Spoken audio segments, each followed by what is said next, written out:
introduction to mental health began approximately 2 years ago when I was in a very unhealthy relationship and I was diagnosed with clinical depression. I didn't realize at the time what I was going through, and it was very difficult for me to come to terms with the diagnosis, I guess you can say. I wasn't myself, and my family actually recognized that I wasn't my usual happy, positive self, and they actually, I guess you could say, forced me to go see the doctor. It took me a long time to come to terms with what was going on, and I kept it a secret for a very long time. Even to this day, I still refer to it as clinical depression because I feel like it takes the responsibility off me if it's something that has to do with science in my brain instead of just, and it does, it definitely is a chemical imbalance in my brain, but I mean, I wasn't owning it. I wasn't saying, you know what, this is my problem and I can get over it. I was saying, you know what, this is something out of my control. This is some scientific thing that's going on in my head. And I think that once I came to terms with the fact that it was actually something that I had control over and something not scientific and you know, out of my area of expertise and something I didn't maybe completely understand, I think that's when I was able to deal with it and begin to recover from what it is I was suffering from. I've gotten to the point now that I'm comfortable sharing my story, and again, when you're first going through things like this, you don't want to talk to people about it. Personally at least, I thought that it was a weakness, and I wasn't interested in feeling vulnerable any more than you do on any given day. So this is something that I kept within myself. I guess a particular low spot was just when my family kind of sat me down and said, "Erikka, you need to see the doctor. We think that you are depressed." And it kind of felt like a slap in the face because, I mean, I know they care about me and I know they had my best interests at heart, but I mean, to have people that care about you so much sit you down and say, you know what, like, there's something mentally wrong with you. I mean, this goes back to what the whole point of this project is to remove that social stigma associated with mental illness or mental issues. And I mean, I was a perfect example of how I attached all of these negative connotations to mental illness, and I mean, it doesn't have to be that way at all. So I didn't speak with them for a very long time. I was very unhappy. I grudgingly went to the doctor and she suggested going to counseling. I outright refused. I didn't think there was anything wrong with me, and I didn't want to waste her. I felt like I didn't want to waste her time. I felt like it was being dramatic and I was taking up her time and energy and everyone else's time and energy on something that I didn't think was an issue.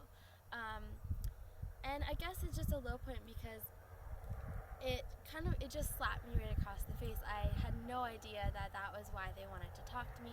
I had no idea where it came from. It never occurred to me that I would have this type of problem. I mean, I'm from a small town. I have had a great family. I mean, they've always been supportive of me, and like, I'm the type of person I feel that shouldn't be going through this thing. There are so many people out there that have such greater problems, I feel, than this. But you know what? It was affecting my happiness. It was truly affecting my ability to interact with people and have healthy relationships. I mean, I was in a very unhealthy relationship at the time, and I would be crying. I'd be feeling nauseous and anxious and stuff, just waiting for a phone call or just talking to anyone. Just trying to socialize made me feel so anxious and sick. And I mean, it was all I wanted to do was sleep. I just slept and slept and slept, and there was no quality in life in that. So even though, yes, there are so many people out in the world that you might think are going through so much bigger things than that, you can't help those people until you help yourself. It's all relative, and you can't say who has it worse off if you're not able to get out of bed in the morning and you don't see the reason in getting up in the morning and facing the day, then you know what? I mean, that is a big problem. It's a huge issue, and it's not something that you should be taking lightly. So I think my family is what got me through this the most. I kept it a secret, and it was very difficult for me to tell them. And I mean, had they not said anything, had they not made me go and see the doctor, I don't know where I'd be right now. I don't know what would have happened, right? I mean, I didn't even realize I had a problem. And because I'm so stubborn, because I didn't know I had a problem, something could have happened, and it would have genuinely been out of my control. I would have done something afterwards. There's so many things I can look back on doing or saying and acting, and I'm just like, that's not me. That's not. It was me, but it wasn't how I would choose to be interacting with the world. That's not the way it was happening, and I think that my friends, they've gotten me through it as well, and also just facing every day. You just have to, get up every day and just make yourself live it. You have to fake it till you make it sometimes. It's not the best advice, but that's what I did. I knew how I was supposed to be acting in the day. I knew what I was supposed to be doing and what I was supposed to be enjoying, and I just made myself do it. And I think the reason behind that was mostly that I didn't want other people to see that I was being weak. I didn't want other people to see that I was hurting. But it ended up doing the trick, and I mean, people stopped treating me differently. They started treating me like my old self, and I eventually started becoming myself again.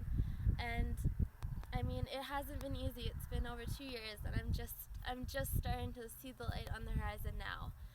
So I think that to sum it all up, positive relationships, healthy relationships, finding people that you want in your life, finding people that are going to build you up and make you a better person and make you the best person you can be, and keeping people in your life just for convenience or just because it's comforting, that's not going to make you any better. That's not going to make you any happier. So I think that is 100% is just having positive and healthy relationships in my life has definitely made it possible for me to be where I am today. There are a lot of things that I can share with everyone out there that's going through similar issues, but I think the one absolute key thing, because it is the root of, I feel, the reason why I've had to go through this, is really maintaining positive and healthy relationships. And when I say relationships, I'm not trying to put the responsibility or blame on the other person. It's not about how big of a role that person plays in your life or how much they do for you, how much you do for them. It's about being able to identify yourself in the relationship and still maintaining who you are with someone else. It's not about being one of two, or if it's a family, maybe one of 4 or 5. It's about being you while still being with them. And I think that's where I lost sight of a lot of things, is I was trying to be someone I wasn't. And at first I was blaming the other person. I was saying, you know what, like, you made me this way, like, this is not fair to me. But I made me that way. I did that to myself. I didn't realize that I was becoming someone I wasn't happy with in the presence of that person. And their actions were causing me to make choices that I normally wouldn't have made. And that's me. I need to own that. So if I can give any advice, it would just be really step back and take a look at the relationships in your life.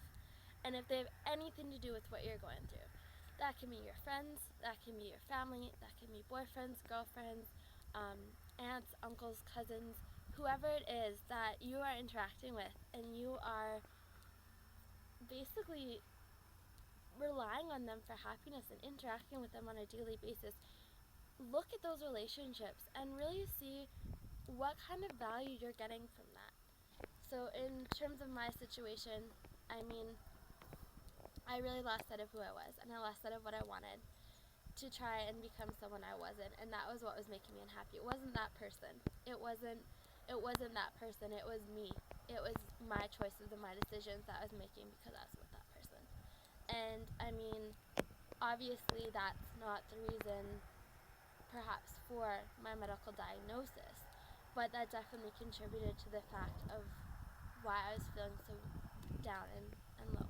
And the great thing about discovery in this process is that you start meeting people that you want in your life, and you start making relationships and building friendships and meeting people and changing current relationships into more positive ones, and you start to really appreciate what you have in your life, and you start appreciating when people are making you happy and when you're your best self. You start noticing, and you thrive in that, you grow in that, and it helps you grow and be happier. I hope that in sharing my story, maybe I can help other people that are going through the same thing realize that it's not a problem, it's not an issue, it's just another thing that we are given as human beings to deal with, and that we all have the strength inside of ourselves to overcome it and deal with it, and we have people in our lives that want us to succeed and they want us to be happy, and we just have to let